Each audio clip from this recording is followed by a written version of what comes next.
ये है कहानी का पार्ट 2। पिछले पार्ट में आपने देखा था कि गौरी एक बीमार बच्चे की जान बचाने के लिए दौड़ रही थी।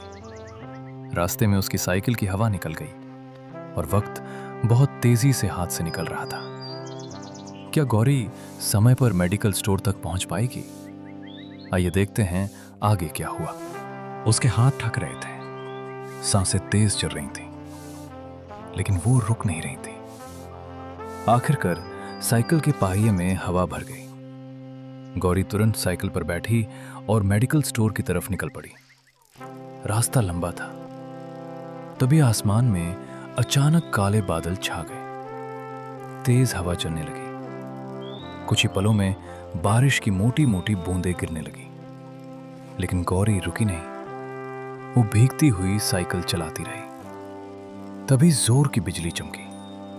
उसके तुरंत बाद इतनी तेज गरज हुई कि आसपास के पेड़ तक हिल गए। एक पल के लिए गौरी का दिल कांप उठा, लेकिन अगले ही पल उसने साइकिल और तेज चला दी। उसके कपड़े पूरी तरह भीग चुके थे। बारिश उसकी आंखों में गिर रही थी। रास्ता फिसला भरा हो गया था। फिर भी उसके मन में सिर्फ एक ही बात थी, मुझे दवा लेकर घर पहुंचना ही है।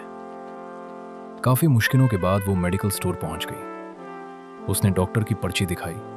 मेडिकल वाले ने तुरंत दवा निकालकर उसके हाथ में दे दी। दवाई मिलते ही गौरी ने उसे मजबूती से पकड़ा और बिना एक पल रुक के वापस घर की तरफ निकल पड़ी। बारिश अब भी हो रही थी, बिजली अब भी गरज रही थी, लेकिन गौरी का हौसला अब पहले से भी ज्यादा मजबूत था। कुछ देर बाद वो घर पहुंच गई। उसने तुरंत दवा डॉक्टर के हाथ में दे दी। डॉक्टर ने बिना देरी किए बैचलर को दवा पिलाई। सबकी नजरें उस छोटे से बच्चे पर टिक गई। कुछ पल ऐसे लगे जैसे वक्त ही रुक गया हो। फिर धीरे धीरे बच्चे की सांसें सामान्य होने लगी। आंखों से खुशी के आंसू बहने लगे। उसने गौरी को गले लगा लिया और रोते हुए बोली, आज तुमने सिर्फ मेरे बच्चे को नहीं, मेरी पूरी दुनिया को बचा लिया।